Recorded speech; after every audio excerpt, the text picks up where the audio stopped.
नमस्कार, आप देख रहे हैं कार्यक्रम हेलो किसान। मैं हूं मोनालिसा। इस कार्यक्रम में हम कृषि क्षेत्र से जुड़े हुए अलग अलग विषय आपके लिए लेकर आते हैं, जिस पर विस्तार से विशेषज्ञ मेहमानों से होती है चर्चा। साथ ही आप भी जानकारी हासिल करने के लिए इस कार्यक्रम में हमारे साथ जुड़ सकते हैं फोन लाइन के जरिए।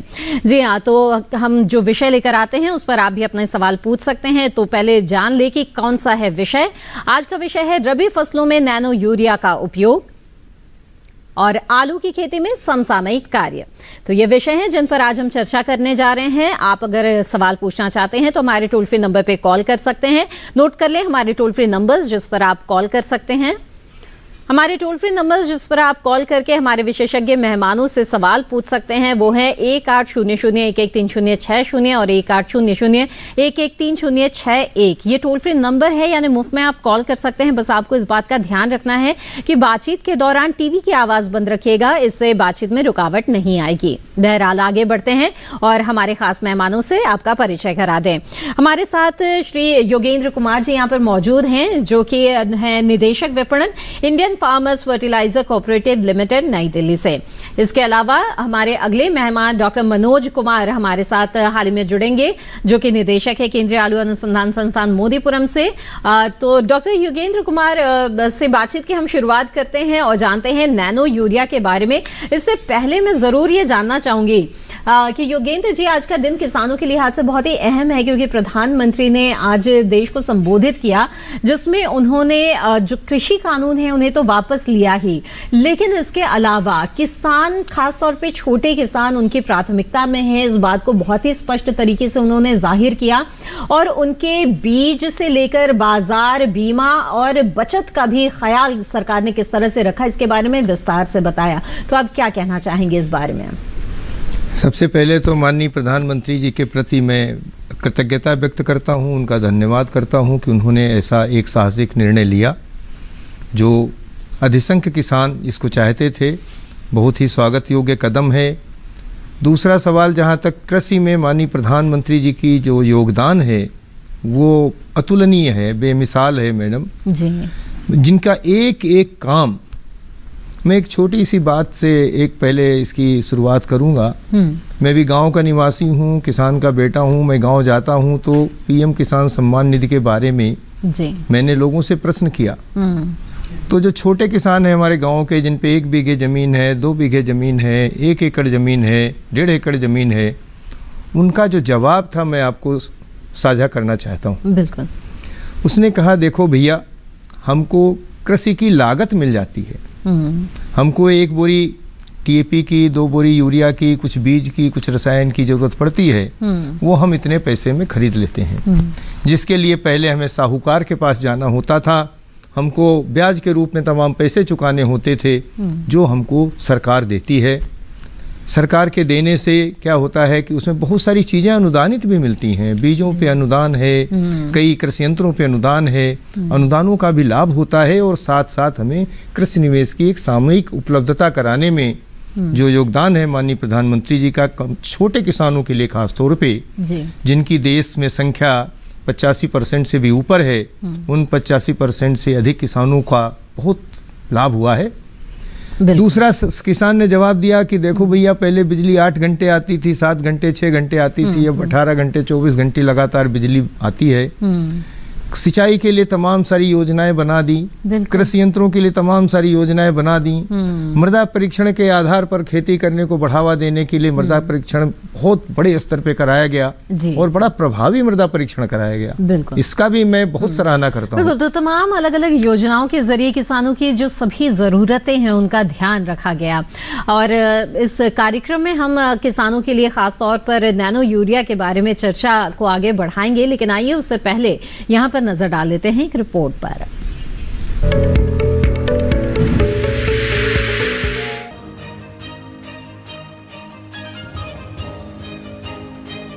इस समय रबी फसलों की बुवाई चल रही है। किसान फसल की अच्छी पैदावार के लिए कई तरह के उर्वरकों का उपयोग करते हैं, लेकिन रासायनिक उर्वरक की बजाय आप नैनो उर्वरक का उपयोग कर सकते हैं। नैनो यूरिया एक तरल यूरिया है। ये यूरिया किसानों को 500 ग्राम की बोतल में एक तरल के रूप में मिलेगा। ये 500 ग्राम का तरल 50 किलोग्राम यूरिया पैकेट की क्षमता के बराबर है। नैनो उर्वरकों से कम लागत में खेती के लिए जरूरी सूक्ष्म तत्वों की कमी पूरी की जा सकती है। साथ ही प्रदूषण मुक्त फसल के साथ मिट्टी की सेहत में भी सुधार होता है। नैनो नाइट्रोजन का फसल में स्प्रे करने से यूरिया की खपत आधी हो जाती है। ये सभी फसलों के लिए उपयोगी है। नैनो यूरिया से मिट्टी, हवा और पानी की गुणवत्ता में सुधार होता है। नैनो यूरिया के 2 से 4 मिलीलीटर प्रति लीटर पानी के घोल का खड़ी फसल में छिड़काव करना चाहिए। नाइट्रोजन की कम जरूरी वाली फसलों में 2 मिलीलीटर और नाइट्रोजन की अधिक जरूरत वाली फसलों में 4 मिलीलीटर तक नैनो यूरिया प्रति लीटर पानी की दर से उपयोग किया जा सकता है। अनाज व सब्जी फसल में 2 बार, दलहनी फसलों में 1 बार नैनो यूरिया का उपयोग किया जा सकता है। पहला छिड़काव अंकुरण या रोपाई के 30 से 35 दिन बाद और दूसरा छिड़काव फूल आने के 1 सप्ताह पहले किया जा सकता है। 1 एकड़ खेत के लिए प्रति छिड़काव लगभग 150 लीटर पानी की मात्रा पर्याप्त होती है। नैनो यूरिया के उपयोग से पहले बोतल को अच्छी तरह हिलाएं। प्लेट फैन नोजल का उपयोग करें। सुबह या शाम के समय छिड़काव करें। तेज धूप, तेज हवा और ओस हो तो इसका इस्तेमाल ना करें।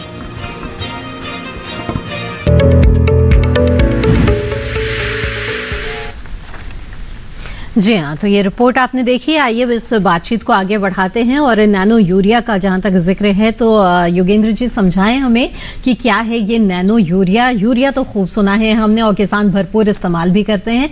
नैनो यूरिया क्या है? देखिए, नैनो यूरिया का जो विकास हुआ है, जो इसको हम लोगों ने खोज की है, ये भी माननीय प्रधानमंत्री जी की ही प्रेरणा है। उन्हीं से हम लोगों ने इंस्पायरेशन लिया है, प्रेरणा ली है। उन्होंने कई बार ये प्रधानमंत्री जी ने लाल किले के प्राचीर से, मन की बात में, अन्य मौक़ों पे ये कहा कि किसी भी तरीके से हमें अपनी धरती माता को बचाना है, यूरिया के प्रयोग को कम करना है, हो सके तो आधा करना है और हो सके तो आधे से भी और कम करना है। यहाँ से ये बात आती है, हमारे संस्था के प्रबंध निदेशक डॉक्टर अवस्थी ने सोचा कि हमको कुछ उत्पाद बनाना चाहिए। ये 2016 में हम लोगों ने इसकी शुरुआत की थी। 2016 से लगातार हमारे वैज्ञानिक, जो नैनो बायोटेक्नोलॉजी रिसर्च सेंटर है, उसके वैज्ञानिक लगातार इस पे काम कर रहे थे। 2019 में हमको सफलता मिली। हमने नैनो नाइट्रोजन के रूप में, नैनो जिंक और नैनो कॉपर के रूप में 3 उत्पाद नैनो के बनाए। उनका किसानों के खेत पे सबसे पहले परीक्षण हमने करने के लिए एक सुझाव दिया, जिसको ICR के जो साइंटिस्ट हैं उन्होंने माना और सभी कृषि विज्ञान केंद्रों के वैज्ञानिकों के सुपरविजन में 11,000 किसानों के क्षेत्रफल पर इसका परीक्षण हमने कराया। परीक्षण बहुत ही अच्छा रहा। इसके साथ ही साथ हम लोगों ने 20 कृषि विश्वविद्यालय और शोध संस्थान जो बहुत ही हमारे प्रतिष्ठित हैं देश के, वहाँ पे इसका ट्रायल लगाए 43 फसलों के ऊपर। सभी अच्छे परिणाम आने के बाद हम भारत सरकार के समक्ष गए कि अब इस उत्पाद को, 3 उत्पादों को हमारे फर्टिलाइज़र कंट्रोल आर्डर में निबंधित किया जाए। भारत सरकार ने बड़े ही सक्रियता से इसके ऊपर ध्यान दिया और प्रत्येक दृष्टि से इसको जांचा परखा और फिर डिपार्टमेंट ऑफ बायोटेक्नोलॉजी की संस्तुति के बाद फिर ये निर्णय किया गया कि अभी नैनो नाइट्रोजन को नैनो नाइट्रोजन जो विकसित किया गया है उसको नैनो यूरिया के रूप में हमको एक परमिशन मिली। एक संस्तुति हमने भारत सरकार के स्तर पे जो हुई थी उसके आधार पे उन्होंने हमको एक उसमें उर्वरक नियंत्रण आदेश के अंतर्गत इसको निबंधित किया। और 2 और उत्पाद हैं जिनके लिए कहा कि अभी कुछ समय तक और इसका आप परीक्षण करिए। अच्छा। जिंक और कॉपर। तो उन जिंक और कॉपर का परीक्षण हमारा भी चल रहा है। अब 2 साल उसके भी पूरे होने वाले हैं और पुनः हम जाएंगे तो हो सकता 2 और उत्पाद किसान भाइयों को अच्छे नैनो के मिल जाए। तो नैनो यूरिया इस तरीके से किसान भाइयों के बीच में आई। फिर उसके बाद में जैसे ही हमारा निबंधन हुआ, हमारे प्रबंध निदेशक ने एक और निर्णय लिया डॉक्टर अवस्थी ने कि इसका प्लांट भी साथ ही साथ लगा लेते हैं। अच्छा। कोरोना काल चल रहा था। गुजरात राज्य जो हमारा, जहाँ पे मदर जो यूनिट है, हमारी मात्र इकाई है कलोल, वहाँ से हमने इसके प्लांट को बनाने का काम किया और 1 जून से उत्पादन शुरू किया। प्रारंभिक उत्पादन को भी हमने करीब ऐसे 4-5 लाख बोतल नैनो यूरिया का किसान भाइयों को निःशुल्क प्रयोग के लिए दिया। अच्छा। उसके बाद में 1 अगस्त से इसका व्यापारिक उत्पादन प्रारंभ हुआ और 1 अगस्त से व्यापारिक उत्पादन प्रारंभ होने के बाद अब तक हम लोग 1,04,00,000 बोतल का उत्पादन कर चुके हैं और वो उत्पादन का अधिकांश हिस्सा किसानों के द्वारा प्रयोग कर लिया गया है। ऐसे करीब 60 लाख नैनो यूरिया के बाटल का प्रयोग पूरे देश में किसान भाई कर चुके हैं और जो अवशेष करीब 40-45 लाख बाटल है वो हमने, चूंकि यूरिया का सीजन थोड़ा सा सितंबर में कम होता है, अक्टूबर में कम होता है, नवंबर के थोड़े हिस्से तक कम रहता है, तो उस समय हमने इसको पहले से ही एक अग्रिम उसकी योजना बना ली थी जी। और उस अग्रिम योजना के अंतर्गत सभी फुटकर बिक्री केंद्रों के उस पर इसको भंडारित करा दिया है। जैसे किसान भाइयों को यूरिया की आवश्यकता होगी उसकी जगह नैनो यूरिया तरल का उपयोग कर सकेंगे। और जो माननीय प्रधानमंत्री जी की आकांक्षाएं थी, जो उनका एक विजन था आत्मनिर्भर भारत और आत्मनिर्भर कृषि, उसको भी साकार इससे हुआ है और आगे भी इससे किसान भाइयों को लाभ होने वाला है। होगा बिल्कुल। तो किस तरह से किसानों को लाभ होगा समझेंगे आपसे आगे विस्तार से। इस वक्त हमारे साथ जुड़ गए हैं केंद्रीय आलू अनुसंधान संस्थान मोदीपुरम के निदेशक डॉक्टर मनोज कुमार। तो उनसे बात करते हैं। डॉक्टर मनोज, स्वागत है आपका हेलो किसान कार्यक्रम में। जानना चाहेंगे आपसे कि आलू की खेती के बारे में आज हम बात करेंगे। तो बहुत ही मुख्य फसल है हमारे देश के लिए आलू, और ऐसे में क्या खासियत है इसकी खेती किसानों के लिए कितनी लाभदायक है और ये समय किस लिहाज से खास है किसानों के लिए? ये आलू की फसल एक बहुत ही महत्वपूर्ण फसल है जी, क्योंकि ये ही एक फसल है जो हम बहुत कम समय में अच्छी उपज दे सकते हैं जी। अगर किसान भाई अच्छे से सही समय पे सही किस्मों का चुनाव, सही तकनीकों का चुनाव करके अगर खेती करते हैं तो बहुत अच्छा मुनाफा भी लेंगे जी। और ये एक ऐसी फसल है जिससे पोषण और खाद्य दोनों सुरक्षा के लिए भी हम देश के लिए कंट्रीब्यूट कर सकते हैं जी। तो ये एक सब्जियों का राजा तो है ही, क्योंकि सब्जी में जो पूरा देश में उत्पादन है उसका लगभग 1/4 25% आलू से आता है और साथ ही आलू खाद्य और पोषण सुरक्षा और भविष्य में जो जलवायु परिवर्तन की चुनौतियां हैं उस सब को देखते हुए ये बहुत ही महत्वपूर्ण फसल है। और जो अभी जो समसामयिक अगर बात करें तो मुझे लगता है कि जो भी आलू के किसान हैं वो जो इसका सामान्य बुआई का समय है, प्लांटिंग का टाइम है, वो हो चुका है। ज्यादातर किसान भाई प्लांटिंग कर चुके होंगे या जो खेती क्रॉप लेना चाहते हैं वो लोग अभी प्लांटिंग में चले होंगे। तो मुख्य तो ऐसे में किस तरह से जिन्होंने बुआई कर ली है वो किस तरह से ध्यान रखे और जो करना चाहते हैं उन्हें क्या करना चाहिए, जानेंगे हम आपसे आगे। लेकिन फिलहाल नजर डाल लेते हैं एक रिपोर्ट पर। आलू में समसामयिक कार्य।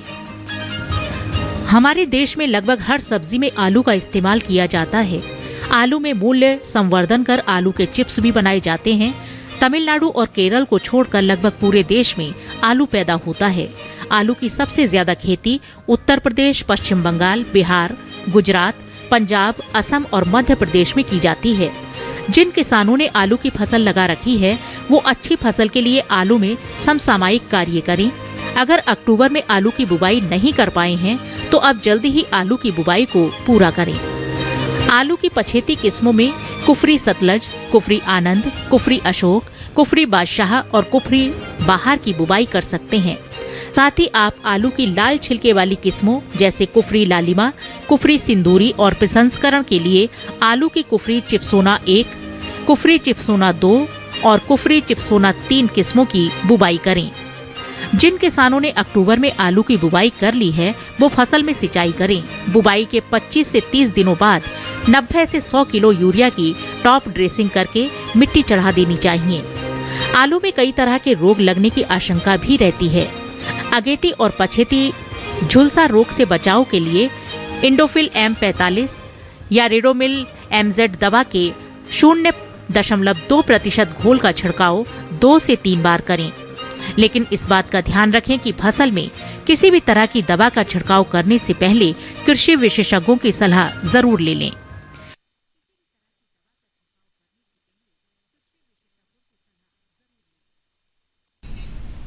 तो आलू की खेती से जुड़ी हुई ये रिपोर्ट आपने देखी। डॉक्टर मनोज, अब आपसे जानना चाहेंगे कि जो किसान हैं जिनके खेतों में इस वक्त आलू लगी हुई है, उन्हें इस वक्त किन बातों का ध्यान रखना चाहिए?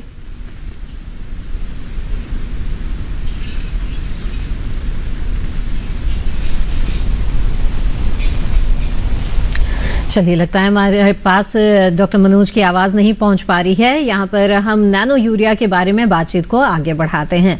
तो बताएं हमें योगेंद्र जी कि नैनो यूरिया जो है उसका किस किस तरीके से फायदा है किसानों को? नैनो यूरिया का जो फायदा है वो प्रमुख रूप से 3-4 तरीके से है। एक तो ये जो यूरिया हम लोग प्रयोग करते थे परंपरागत रूप से, तो जब यूरिया की 100 किलोग्राम मात्रा हम लोग प्रयोग करते हैं उसमें 46 किलोग्राम नाइट्रोजन उपस्थित होता है जी। उसमें से 30 से लेके 50% तक प्रयोग में आता है। तो यानी 13 किलो से लेके 18-20 किलो तक काम में आता है। और बाकी जो भी अवशेष है अवशेष जो बचा 18 किलो से यानी 82 किलो से लेकर के 80 किलो तक, वो किसी न किसी रूप में या तो जमीन में पड़ा रहता है या वायु में उसको दूसरी गैस बना करके उसको प्रदूषित करता है, या जल में जो है जाता है, पेयजल में नाइट्रेट के रूप में उसकी लीचिंग होके उसको प्रभावित करता है। तो ये जो प्रदूषण होता है यूरिया से वो नैनो यूरिया तरल से नहीं होगा। क्यों नहीं होगा? क्योंकि इसमें हम 500 मिलीलीटर की एक नैनो यूरिया की बाटल का प्रयोग करते हैं, उसमें 4% उस पर लिखा होता है नाइट्रोजन है, तो 20 ग्राम नाइट्रोजन होता है और 20 ग्राम में से करीब 85% तक यानी लगभग 17 ग्राम तक जो है वो उपयोग में आ जाता है। अच्छा। तो उसमें बचता कुछ नहीं है, यानी ये प्रदूषण से बिल्कुल मुक्त है। बिल्कुल। और भी क्या कुछ फायदे हैं और किस तरह से इसका इस्तेमाल करना चाहिए, इसके बारे में जानेंगे आपसे आगे। लेकिन फिलहाल हेलो किसान कार्यक्रम में वक्त हो गया है एक छोटे से ब्रेक का। हम जल्द हाजिर होंगे, आप बने रहें दूरदर्शन किसान पर।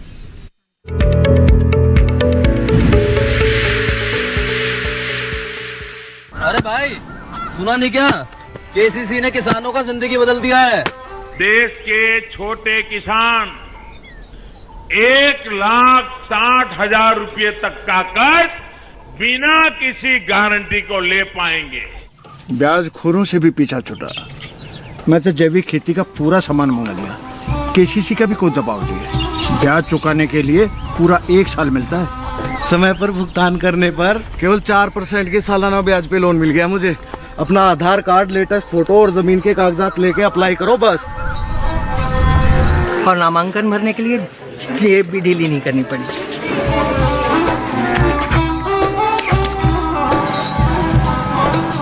चाचा, उधार चुकाने के 24 घंटे के बाद उतने ही पैसे वापस निकाल सकते हैं। केसीसी ने किसानों की जिंदगी वाकई बदल दी है। तो आप भी किसान क्रेडिट कार्ड अपनाएं और सहजता से ऋण पाएं।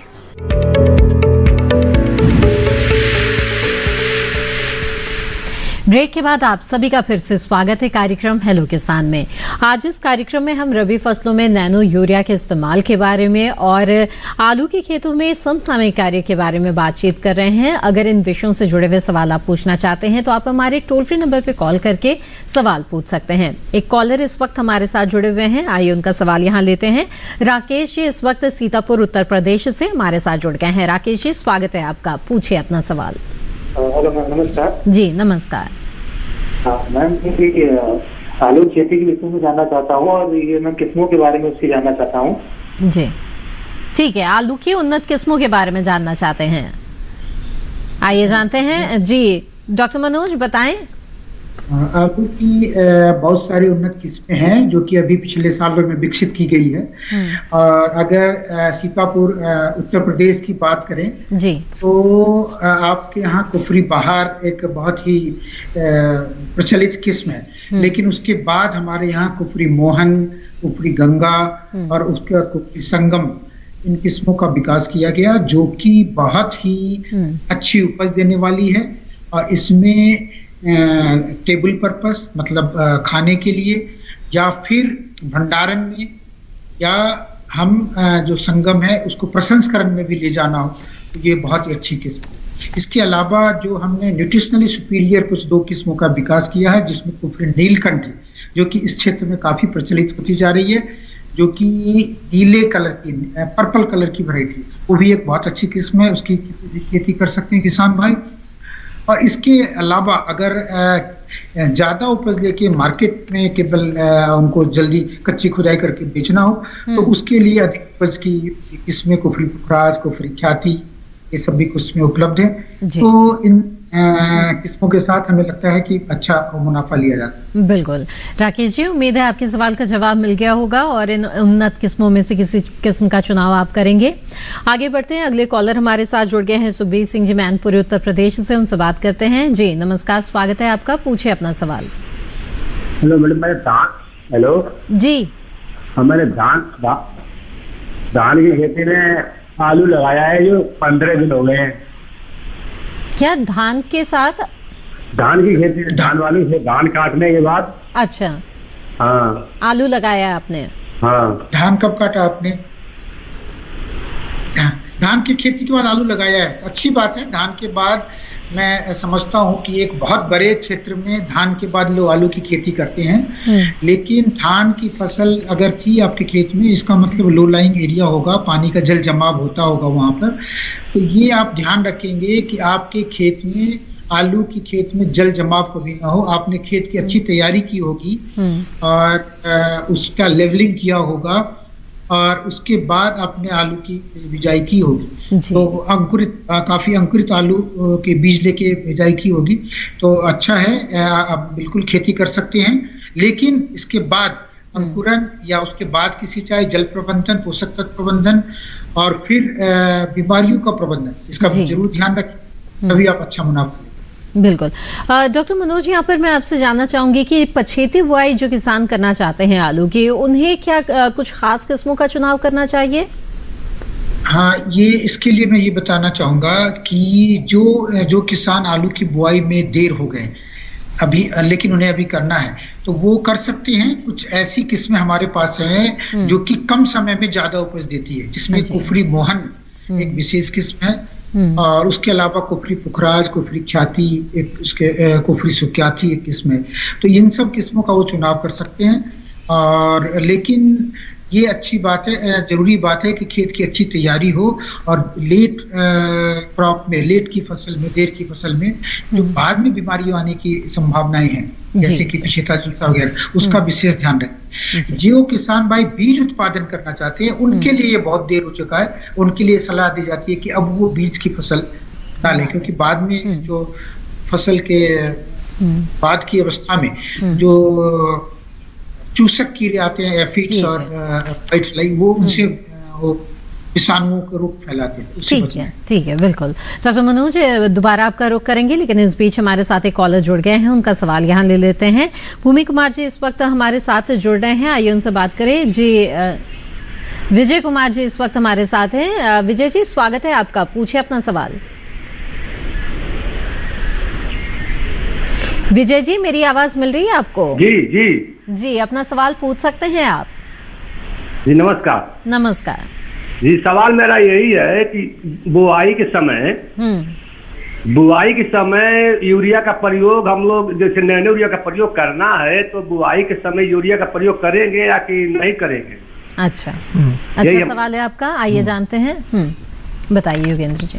देखिए पटेल साहब, बुआई के समय जो आप नत्रजन का उपयोग करना चाहते हैं वो यूरिया के रूप में आपको करना पड़ेगा, क्योंकि ये जो नैनो यूरिया तरल है इसका छिड़काव किया जाता है। बुआई के 30 दिन के बाद में जब आलू उग आएगा, पौधे अच्छे विकसित होने लगेंगे, उस समय आप नैनो यूरिया का स्प्रे कर सकते हैं, और करें तो आपको यूरिया की टॉप ड्रेसिंग फिर नहीं करनी पड़ेगी। इसके बाद में फिर दूसरा, उसके 20-30 दिन बाद फिर एक नैनो यूरिया का, जब आप यूरिया की टॉप ड्रेसिंग करते हैं आलू में, तब आप नैनो यूरिया का तरल का छिड़काव करें, आपको बहुत अच्छा परिणाम मिलेगा। अगर इसमें इफ्को का एक और है जो सीवीड एक्सट्रैक्ट है, सागरिका जी, इसको भी मिला लेंगे तो आपका ये जो परिणाम है और बहुत अच्छा आएगा। ऐसा किसान भाइयों ने खेत पे किया है, मैं ऐसा मिलाने की आपको संस्तुति इसीलिए कर रहा हूँ कि जिन लोगों ने दोनों को मिला के खेत में डाला है उनको बहुत अच्छा परिणाम मिला है। तो आप दोनों को मिला के, और अगर आप नहीं मिलाना चाहते हैं तो नैनो यूरिया तरल का भी प्रयोग जरूर करें। और आलू में चूंकि नाइट्रोजन की आवश्यकता अधिक होती है तो आप 4 मिलीलीटर 1 लीटर में मिला करके आवश्यकता अनुसार पानी जितना लगता है उसका छिड़काव 2 बार करें। आपको यूरिया टॉप ड्रेसिंग के रूप में नहीं डालना पड़ेगा। हम नैनो यूरिया तरल से आपको ये कहते हैं कि हम यूरिया की खपत को आधा कर सकते हैं। बिल्कुल, तो आधा जो आप डालते हैं या तिहाई जो डालते हैं वो आप यूरिया से डाल दें। बाकी का टॉप ड्रेसिंग का काम नैनो यूरिया तरल से किया जा सकता है। जी, तो विजय जी, मुझे उम्मीद है आपके सवाल का जवाब यहाँ पर विस्तार से आपको मिल गया होगा। आगे बढ़ते हैं, अगले कॉलर अजय कुमार जी बिहार से हमारे साथ जुड़े हुए हैं, उनका सवाल लेते हैं। अजय जी, स्वागत है आपका, पूछे अपना सवाल। जी, मैं पूर्णिया बिहार से बोल रहा हूँ। जी, बताएं। मैंने 5 अक्टूबर को आलू का खेती किया है। ठीक है। अभी आलू मेरा पिछले 10 दिन से सूख रहा है। अच्छा तो जी, दवाई का छिड़काव। हाँ, डॉक्टर मनोज, क्या वजह हो सकती है और क्या करें? हाँ, एक बार बताएं, इनका क्वेश्चन लास्ट में मैं सुन नहीं पाया। उन्होंने 5 अक्टूबर को आलू की खेती की है, उसके बाद सूख रहे हैं पौधे, ये बता रहे हैं। नहीं, ये 5 अक्टूबर के बाद की है तो पौधे अभी नहीं सूखने चाहिए, अभी काफी हरे होने चाहिए और पूरे लगतर उसके खेत में फैला होना चाहिए, क्योंकि अभी इनका फसल लगभग 40 दिन का होने वाला है जी। ये 5, हाँ ठीक है, 40 दिन से ज्यादा का हो चुका है। तो ये आप सिंचाई करें और पोषक तत्वों का प्रबंधन हमें लगता है ठीक से करें तो कोई दिक्कत नहीं होगी। अगर कोई बीमारी है इस स्टेज पे, एक बीमारी आ सकती है जो या तो आपके खेत में कोई प्रॉब्लम है क्योंकि पौधे सूख रहे हैं, आप पेड़ को उखाड़ के देखिए, जड़ में तो कोई प्रॉब्लम नहीं है, ये भी हो सकती है। अदरवाइज आप सिंचाई देके पोषक तत्व प्रबंधन यूरिया वगैरह। डॉक्टर मनोज, सिंचाई कब और कितनी करनी चाहिए? सिंचाई जो आलू की फसल में है वो सॉइल टेक्सचर मतलब हल्की मिट्टी है तो ज्यादा करनी पड़ती है। अच्छा। अगर हेवी सॉइल है तो कम करना पड़ता है, लेकिन उसमें हल्की मिट्टी में लगभग 1 सप्ताह के अंतराल पे हल्की सिंचाई, मतलब जो हमारा गुल होते हैं रिज एंड फरो, तो रिज के आधी हाइट कभी भी उसके ऊपर तक नहीं करना, हल्की सिंचाई करती रहे ताकि जो फील्ड कैपेसिटी है उस पे नमी बनी रहे। और अगर आपके जैसे पूर्णिया की बात कर रहे हैं तो पूर्णिया थोड़ा सा वहां पे क्ले लोम सॉइल होगा, दोमट मिट्टी होगी, तो उसमें भी ये 10 दिन गैप पे सिंचाई कर सकते हैं। और बाकी अगर रोग कोई और है तो उसके पौधे को देखने से पता चल पाएगा, तो उसका अगर चाहे तो आप हमें पौधे का सैंपल भी व्हाट्सएप वगैरह से भेज दें तो मैं ज्यादा सजेस्ट। जी जी बिल्कुल। तो अजय जी, अगर संभव हो तो आप डॉक्टर मनोज को भी आप तस्वीर भेज सकते हैं या फिर अपने नजदीकी कृषि विज्ञान केंद्र में भी आप संपर्क कर सकते हैं, वहां के कृषि विशेषज्ञ भी आपकी मदद कर देंगे। यहाँ पर आगे बढ़ते हैं, अगले कॉलर हमारे साथ। जी धन्यवाद। हमारे साथ अगले कॉलर जुड़ रहे हैं सोनभद्र से, आइए उनसे बात करते हैं। जी नमस्कार, स्वागत है आपका। कृपया अपना नाम बताइए और कहाँ से कॉल कर रहे हैं? हाँ, राजनाथ सिंह पटेल। राजनाथ जी, ठीक है, क्या जानकारी चाहते हैं आप राजनाथ जी? जैसे सरसों का खेती करना है तो उसमें कौन सा सरसों अच्छा पड़ेगा पैदावार के लिए, और उसमें यूरिया का मात्रा पड़ना चाहिए कि नहीं, कितना पड़ना चाहिए? ठीक है, आइए जानते हैं, सरसों की खेती करना चाहते तो कितनी यूरिया की जरूरत पड़ेगी? देखिए, जो यूरिया सरसों में आप बेसल ड्रेसिंग में बुआई के समय जो खाद डालते हैं DAP NPK यूरिया, वो तो आप यूरिया का प्रयोग जैसे करते हैं उतना करें, उसको भी आप थोड़ा घटा के ही करें बल्कि। लेकिन उसके बाद हमने जैसे बताया कि जब इसमें सरसों के पौधे थोड़े बड़े होने लगे, जब उसमें ब्रांचिंग होने लगे, उस ब्रांचिंग या शाखा बनने की अवस्था में 1 नैनो यूरिया का स्प्रे करें, और एक जब फूल बनने के पहले 1 सप्ताह तब उसका दोबारा स्प्रे करें। और यहाँ पे 2 मिलीलीटर 1 लीटर में मिला करके पानी, अगर इसका 2 बार स्प्रे करेंगे तो आपको फिर यूरिया की टॉप ड्रेसिंग नहीं करनी पड़ेगी और फसल आपकी बहुत अच्छी होगी। लेकिन मैं फिर एक बार वो बात दोहराऊंगा, अगर आप चाहें तो इसमें सागरिका जो हमारा बायोस्टिमुलेंट है, जो सीवीड एक्सट्रैक्ट है, उसका भी मिला के प्रयोग करेंगे तो आपको और अच्छे परिणाम मिलेंगे। बिल्कुल, मैं इसके बारे में और भी विस्तार से आपसे जानना चाहूंगी योगेंद्र जी। जो समुद्री शैवाल है, सीवीड है, आप बता रहे हैं, उसका इस्तेमाल किस तरीके से करें नैनो यूरिया के साथ, और फायदा क्या होता है इसका? देखिए, जो समुद्री शैवाल है, सीवीड एक्सट्रैक्ट भी माननीय प्रधानमंत्री की प्राथमिकता में है। बिल्कुल। और बड़े विस्तार, बहुत ही अच्छे ढंग से, बहुत प्रभावी ढंग से हम लोग इसी खेती कर रहे हैं समुद्र में, जहाँ पे समुद्र शांत है। और ये जो टेक्नोलॉजी है वो एक भारत सरकार की शोध संस्था है, CSIR, उसकी एक ब्रांच है CSMCRI भावनगर में, उन्होंने इसको बनाया था। और ये एक बहुत ही अच्छा उत्पाद है। इससे बहुत सारे माइक्रोन्यूट्रिएंट और बहुत अधिक मात्रा में इसमें पोटास होता है। बहुत सारे हार्मोन्स होते हैं, बहुत सारे एंजाइम्स होते हैं। तो इनको अगर साथ में मिला लेते हैं तो परिणाम बहुत ही अच्छा हो जाता है। फिर किसी भी चीज़ का पौधा बहुत स्वस्थ हो जाएगा और उत्पादन करीब 15 से 20% बढ़ जाता है। अच्छा। तो ये एक बहुत ही अच्छा उत्पाद है जो बहुत ही अच्छे ढंग से किसान भाइयों में लोकप्रिय हो रहा है और हम बड़े अच्छी गुणवत्ता का बनाते हैं। और ख़ास बात यह है कि इसको हम बहुत कम कीमत पे बेचते हैं, 500 रुपये का 1 लीटर बेचते हैं, जबकि जो विदेशी कंपनियों से आता है उसके दाम बहुत ज़्यादा होते हैं, उसकी गुणवत्ता भी उतनी नहीं होती है। तो किसान भाई प्राथमिकता पे इसको अलग से प्रयोग करते हैं। ठीक है। लेकिन अब किसान भाइयों ने ये प्रयोग करके हमको बताया है कि नैनो यूरिया तरल के साथ इसको मिला दें तो बहुत अच्छा परिणाम आता है। इसीलिए मैं इसको साझा कर रहा हूँ। लेकिन मैं एक बात बता दूं, ये आवश्यक नहीं है। आप नैनो यूरिया तरल को अकेले भी छिड़काव कर सकते हैं, उससे नत्रजन की पूर्ति होगी और आपको अलग से नत्रजन यूरिया के रूप में डालने की आवश्यकता टॉप ड्रेसिंग में नहीं होगी। बिल्कुल। चलिए, इसी के साथ यहाँ पर आगे बढ़ते हैं। हेलो किसान कार्यक्रम में वक्त हो चला है एक और छोटे से ब्रेक का। जल्द हाजिर होंगे, आप बने रहें दूरदर्शन किसान पर।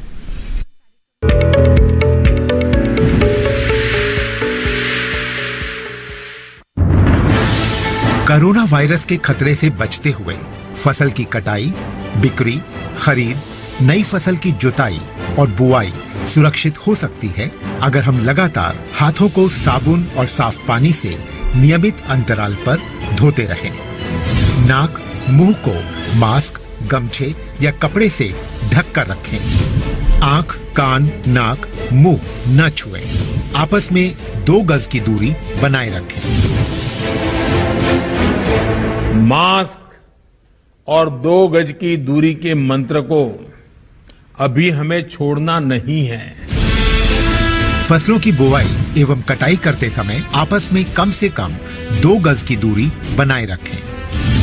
फसल की कटाई करने के बाद छोटे छोटे ढेरों में इकट्ठा करें। कृषि के औजारों की समय समय पर सफाई करें।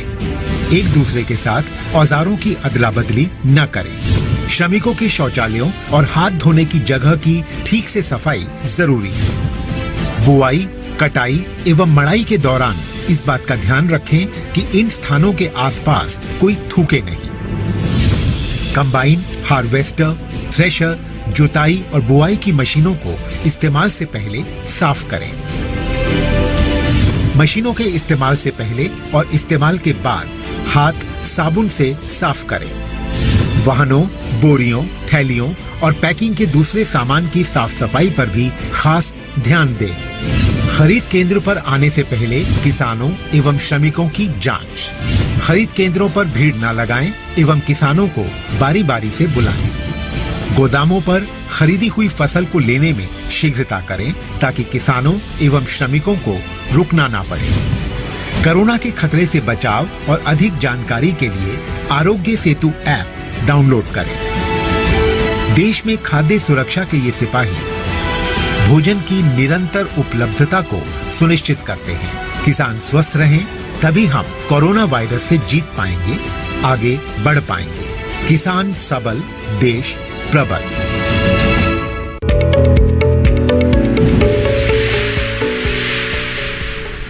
ब्रेक के बाद आप सभी का फिर से स्वागत है। आप देख रहे हैं कार्यक्रम हेलो किसान। आज इस कार्यक्रम में हम नैनो यूरिया के इस्तेमाल के बारे में और आलू में समसामयिक कार्यों के बारे में बातचीत कर रहे हैं। अगर आप इन विषयों से जुड़े हुए सवाल पूछना चाहते हैं तो हमारे टोल फ्री नंबर पे कॉल कर सकते हैं। एक कॉलर इस वक्त हमारे साथ जुड़े हुए हैं, उनसे बात करते हैं। गिरीश कुमार जी इस वक्त हाथरस उत्तर प्रदेश से हमारे साथ जुड़े हुए हैं। गिरीश जी स्वागत है आपका। गिरीश कुमार जी मेरी आवाज मिल रही है आपको? हाँ मिल रही है, आ रही है, आवाज आ रही है। जी जी जी स्वागत है आपका गिरीश जी, पूछिए अपना सवाल। ये जो 1 महीने के आलू हो जाते हैं तो उसकी जड़ गलन हो जाती है, उसमें लाल जड़ पड़ जाती है। अच्छा अच्छा। हाँ तो उसके लिए दवाई पूछनी थी, कौन सी दवाई लगे जो जड़ में शक्ति बने। बिल्कुल, डॉक्टर मनोज बताएं।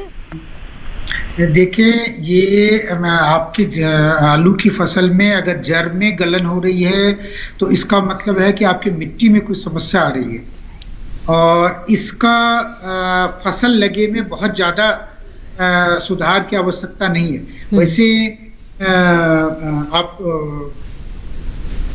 जब तक इस फसल को देखेंगे नहीं, इसमें बहुत ज्यादा हम सुझाव नहीं दे पाएंगे। आप हाथरस में हैं, आप अपने मोबाइल से इसको फोटो खींच के हमें भेजें, हम आपको सही जानकारी स्पष्ट दे पाएंगे। जी डॉक्टर मनोज, यहाँ पे मैं आपसे जानना चाहूंगी कि जिन किसानों के खेतों में आलू की फसल इस वक्त लगी हुई है, पोषक तत्व प्रबंधन का ध्यान उन्हें किस तरह से रखना चाहिए? अभी जो भी किसान भाई आलू की फसल लगाए होंगे उन्हें अपने मृदा परीक्षण के आधार पे अनुशंसित मात्रा से पोषक तत्व डालना चाहिए। लेकिन जो सामान्य अनुशंसा है उसके अनुसार से लगभग 90 केजी नाइट्रोजन, 60 से 80 केजी फास्फोरस और लगभग 100 केजी पोटास की मात्रा उन्होंने बुआई के समय खेत में डाला होगा। और जो 90 केजी आधी मात्रा जो है नाइट्रोजन की, वो यूरिया की रूप में वो टॉप ड्रेसिंग मतलब लगभग 25 से 30 दिन की फसल में निराई गुड़ाई के समय डालें और तब उसके बाद अर्थिंग अप मिट्टी चढ़ाकर तब हल्की सिंचाई। ये है सामान्य जो करते हैं। लेकिन जो किसान भाई अपने मृदा प्रशिक्षण कराए हों और उनके पास सॉइल हेल्थ कार्ड हो तो उसके अनुसार से जो कुछ अनुशंसित मात्रा अन्य पोषक तत्वों की उसको भी डालनी चाहिए। बिल्कुल, ये बेहतर है कि आप मिट्टी का परीक्षण पहले करा लें और उसके आधार पर ही पोषक तत्व प्रबंधन करें। आइए बातचीत को आगे बढ़ाते हैं और नैनो यूरिया के बारे में और भी जानकारी लेते हैं। योगेंद्र जी, आपने हमें बताया कार्यक्रम में कि किस तरह से प्रदूषण को मुक्त करने के लिए इसकी एक अहम भूमिका है नैनो यूरिया की। इसके अलावा और क्या क्या फायदे हैं नैनो यूरिया के? नैनो यूरिया का दूसरा फायदा ये है कि इससे जो उत्पाद पैदा होता है उसको हमने परीक्षण कराया तो उसकी गुणवत्ता बहुत अच्छी मिली। गुणवत्ता अच्छी होने के साथ साथ दूसरा एक और बहुत महत्वपूर्ण फायदा है जो 11,000 किसानों के खेत पर मिला और जो 20 कृषि विश्वविद्यालय एवं अनुसंधान केंद्र जो ICR के हैं उनके ऊपर मिला जी कि इसमें ईल्ड में भी इजाफा हुआ। यूरिया का प्रयोग तो आधा हुआ लेकिन औसत उत्पादन लगभग 8% के बढ़ा। तो एक तो ये फायदा हुआ और दूसरा जो फायदा है कि इससे पौधे थोड़े स्वस्थ रहते हैं। तो जब स्वस्थ रहते हैं तो कीड़े मकोड़े और बीमारियां कम होती हैं। तुलनात्मक रूप से अगर देखें यूरिया की मात्रा जब ज़्यादा हो जाती है तो क्या होता है, पौधे में वानस्पतिक वृद्धि बहुत ज़्यादा हो जाती है, परिपक्वता भी विलंबित होती है, पौधे कोमल हो जाते हैं। कोमल हो जाते हैं तो कीड़े मकोड़े और बीमारी ज़्यादा लगते हैं जी। तो हमको धीरे धीरे यूरिया का प्रयोग कम करके उसके स्थान पर नैनो यूरिया को स्थान देना बहुत आवश्यक है। और मेरा किसान भाइयों से अनुरोध है कि जिन किसान भाइयों ने अभी इसका प्रयोग नहीं किया होगा इसका प्रयोग एक बार जरूर करें और जैसे वो प्रयोग करेंगे उनको इसके लाभ से वो खुद ही अपने आप जानेंगे जी। तो मेरा ये अनुरोध था, प्रत्येक दृष्टि से ये नाइट्रोजन के किसी और स्रोत से ये बहुत सस्ता भी है।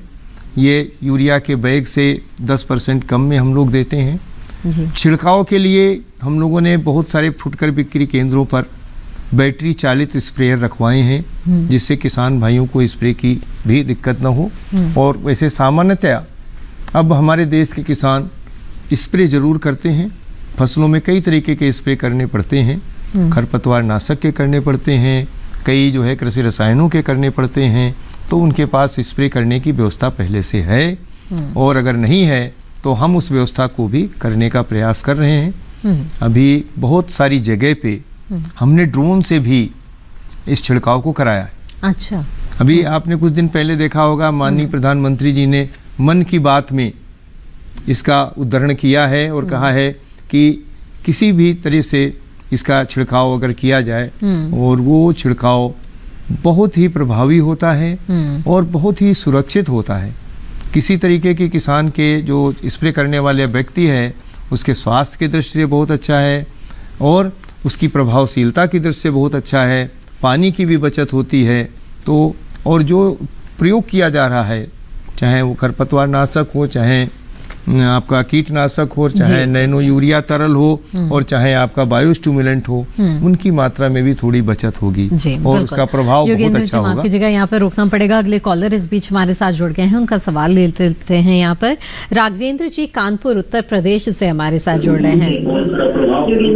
राघवेंद्र जी, आपसे गुजारिश होगी कि टीवी की आवाज बंद कर दीजिए, वॉल्यूम बंद कर दीजिए। राघवेंद्र जी, टीवी की आवाज बंद कर दीजिए। राघवेंद्र जी, बातचीत में रुकावट आएगी। हेलो जी, नमस्ते। नमस्ते, बताइए क्या जानना चाहते हैं? हम ये जानना चाहते हैं सर कि वो आलू में चेचक रोग हो जाता है, तो उसके सुधार के लिए क्या उपाय करें हम? जी डॉक्टर देखिए, आलू, हाँ, मैं बताना चाहूंगा कि आलू का जो कॉमन स्कैब है, चेचक रोग जिसकी आप बात कर रहे हैं, वो उसका आपके क्षेत्र में काफी ज्यादा है, मुझे पता है। तो इसमें कई चीजें हैं। मिट्टी में भी वो चेचक रोग आपके यहाँ काफी फैल गया है। तो पहला सुझाव तो ये होगा कि आप ऐसे बीज का उपयोग करें जिसमें चेचक रोग ना हो जी। उसके बाद बीज को उपचारित करके ही उसका उपयोग करें।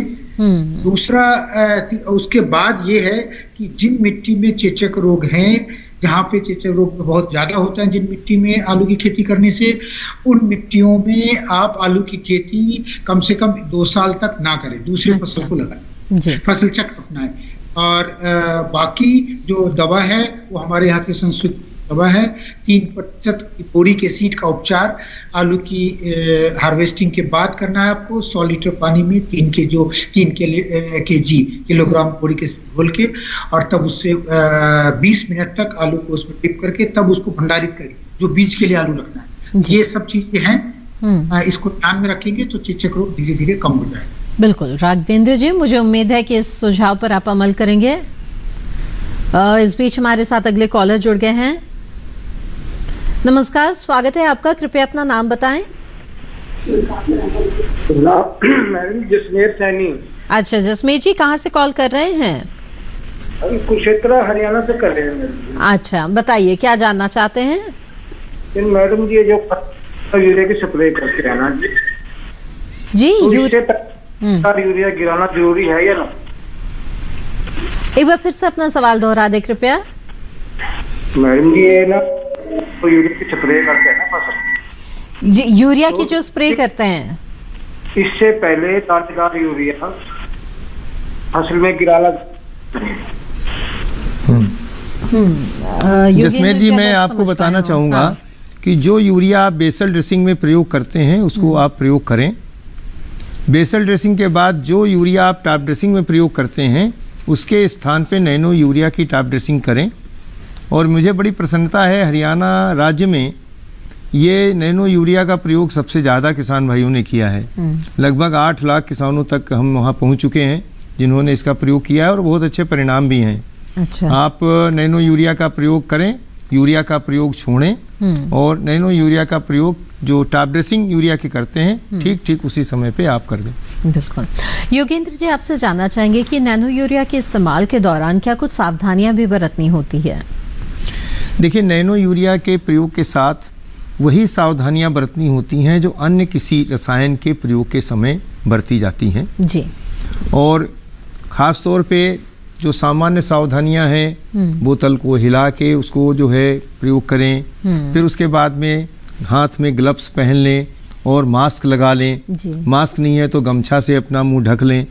तो यही सावधानियां हैं। और जो नोजल बताया गया है जिससे जितनी छोटी जो ड्रॉप निकले, उद्देश्य यह है उतना ज़्यादा प्रभाव पड़ेगा। तो उस तरीके से ये सामान्य सी सावधानियां जो किसी अन्य कृषि रसायन के साथ बरती जाती हैं, इसके साथ भी बरतें। और अभी धीरे धीरे करके हम प्रयास करेंगे कि किसानों को सीधे संपर्क से बचाया जाए। हम अन्य ऐसे तरीके से छिड़काव शुरू करेंगे जिसमें किसानों का जो उसमें जो सीधे जो प्रयोग करते हैं वो कम हो। लेकिन अभी फिलहाल छोटे किसानों के लिए स्प्रेयर का प्रयोग बहुत अच्छा है, बैटरी से चलता है। एक बार बैटरी चार्ज करके 2-3 एकड़ का स्प्रे बड़े आराम से हो जाता है। ये छोटी छोटी सावधानियां हैं, छोटी सावधानियां हैं जो बरतनी चाहिए। बाकी ये बिल्कुल हानि रहित है, इस पे किसी तरीके का कोई नुकसान नहीं होता है। और ये चीजें वैज्ञानिकों के ने परीक्षण के द्वारा इसको सिद्ध किया है और इसको बाकायदा उसके बाद जो परीक्षण है डिपार्टमेंट ऑफ बायोटेक्नोलॉजी ने भी कर लिया है।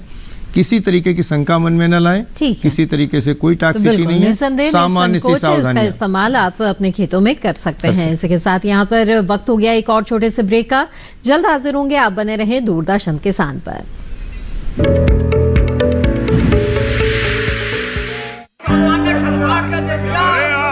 सारी फसल अच्छी होगी भाई।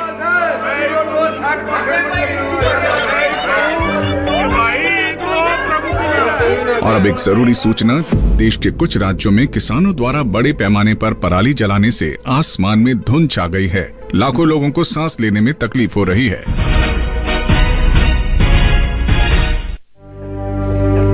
हर साल हम अपना ही घर फूंकते हैं और तमाशे बनते हैं। ना, मैं ना मानता। ये काम तो बरसों से होता आ रहा है, अब ऐसा क्या नया आ गया? जे देख लो हमारे रतन काका, पिछले साल की पराली जलाने से जो इनकी खांसी उठी थी जे अब तक चल रही है। और तो और हमारे सोना उगलने वाली धरती भी बंजर पड़ रही है। बेटा तुम्हारी बात मान भी ले, पर एक बात बताओ कि पराली को ठिकाने लगाने में भी तो लागत आती है, और ये आग जलाने से ये काम आसानी से हो जाता है।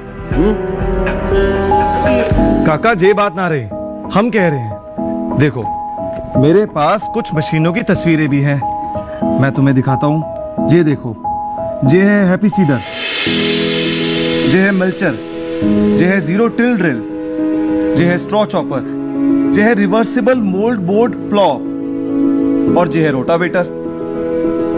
ये सारी मशीनें अब 50% अनुदान पे मिल रही है। और तो और कस्टम हायरिंग केंद्र लगाने पर सरकार से 80% का अनुदान भी मिलेगा। और ये संकल्प हमारे प्रधानमंत्री जी का है कि अब पराली कोई न जलाए और आधुनिक मशीनों का इस्तेमाल कर पराली खेत में मिलाएं और मिट्टी की गुणवत्ता को बढ़ाएं।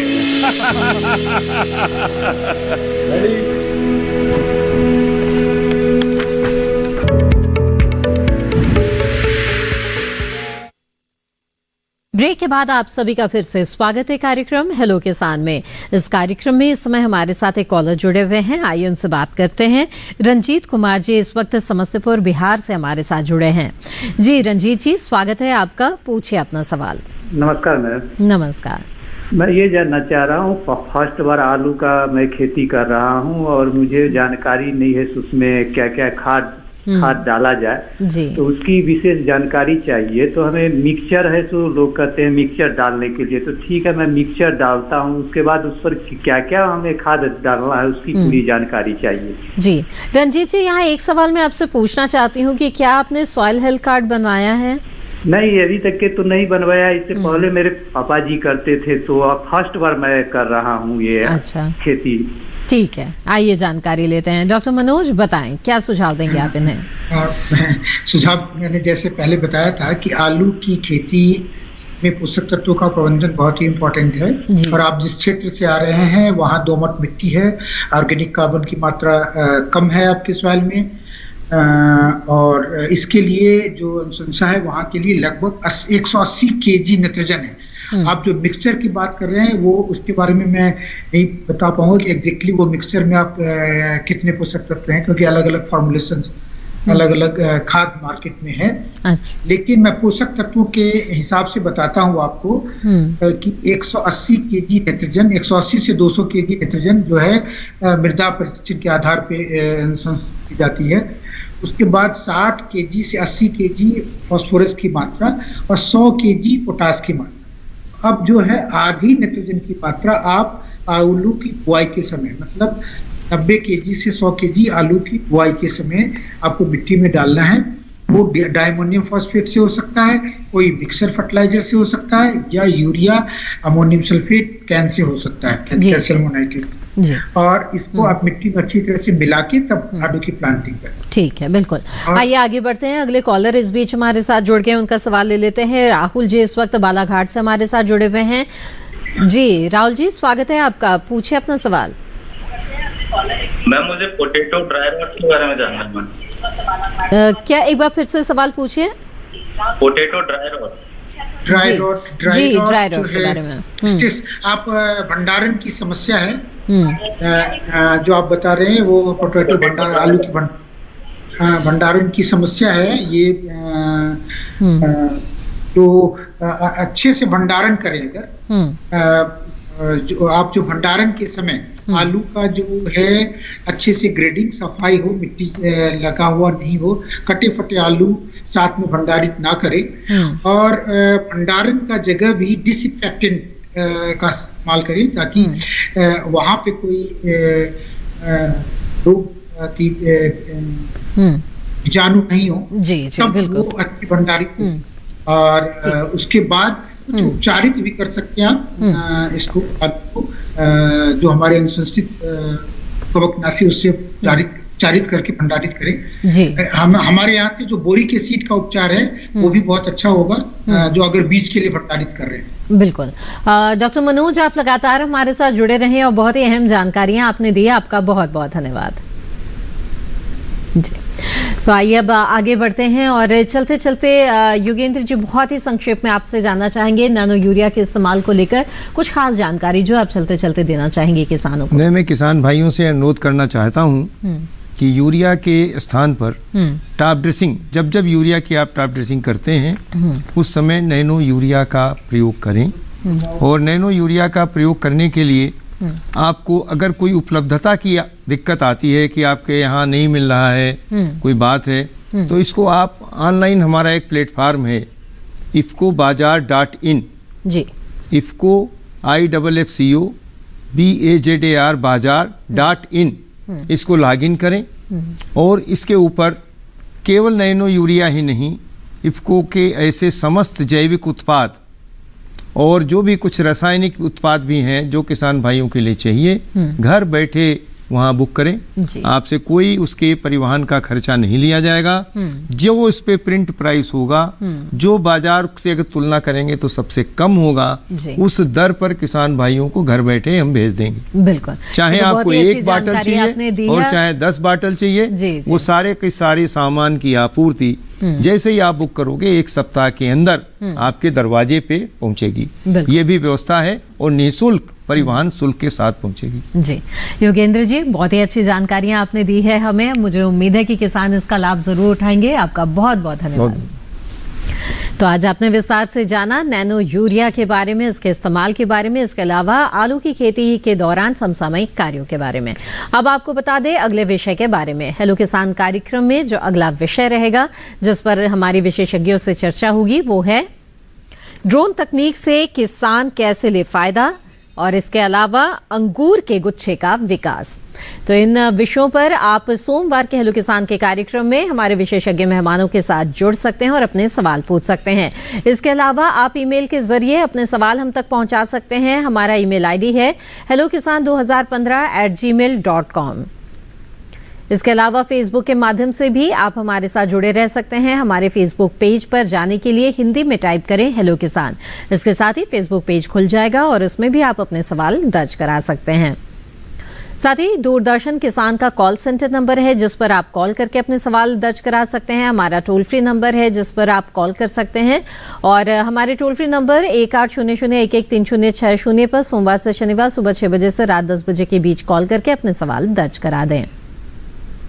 हेलो किसान कार्यक्रम को अगर आप YouTube चैनल पर देखना चाहते हैं तो आप एक QR कोड है जिसे स्कैन करके आप दूरदर्शन किसान के YouTube चैनल पर यह कार्यक्रम दोबारा देख सकते हैं।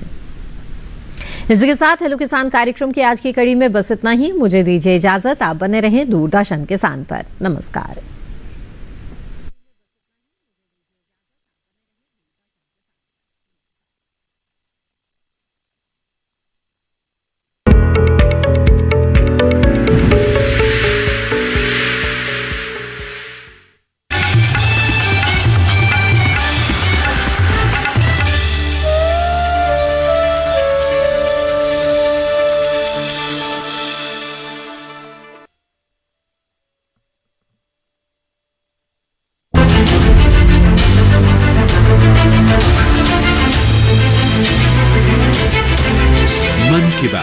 माननीय प्रधानमंत्री श्री नरेंद्र मोदी भारत की जनता से साझा करेंगे अपने मन की बात रविवार 28 नवंबर सुबह 11 बजे। आकाशवाणी के सभी केंद्र सभी चैनल इसे प्रसारित करेंगे एक साथ। इसके अतिरिक्त दूरदर्शन के YouTube चैनल और प्रसार भारती के ऐप न्यूज ऑन एयर पर सजीव प्रसारण लाइव स्ट्रीमिंग के माध्यम से।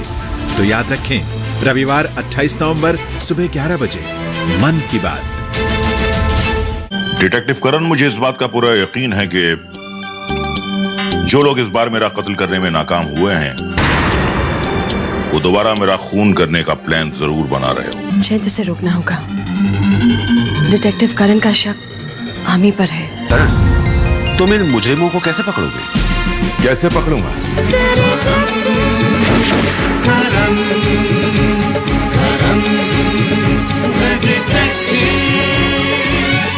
कुछ तो मस्त बात है इस जगह की, गली गली में बात है इस जगह की।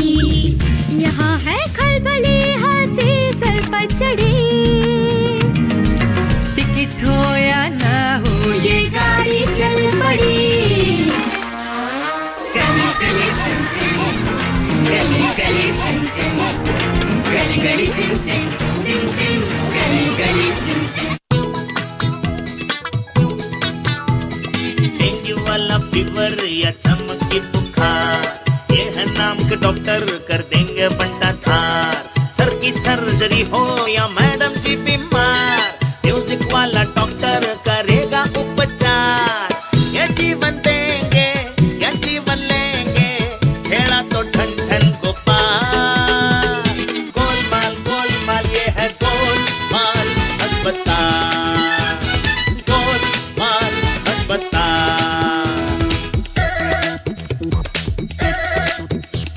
इस हॉस्पिटल में आएगा तो लंबा बिल बन जाएगा, पैसे ना चुकाएगा तो पोपट सांपल जाएगा। ये डॉक्टर डॉक्टर खेलेंगे, जान तुम्हारी ले लेंगे। एक से बढ़कर एक कैरेक्टर किस किस को हम झेलेंगे। इनसे ना रखना बोल चाल, करे जुगाड़ू झोल झाल झोल झाल झोल झाल। गोलमाल गोलमाल गोल गोल गोलमाल अस्पताल, गोलमाल अस्पताल। भारत सरकार का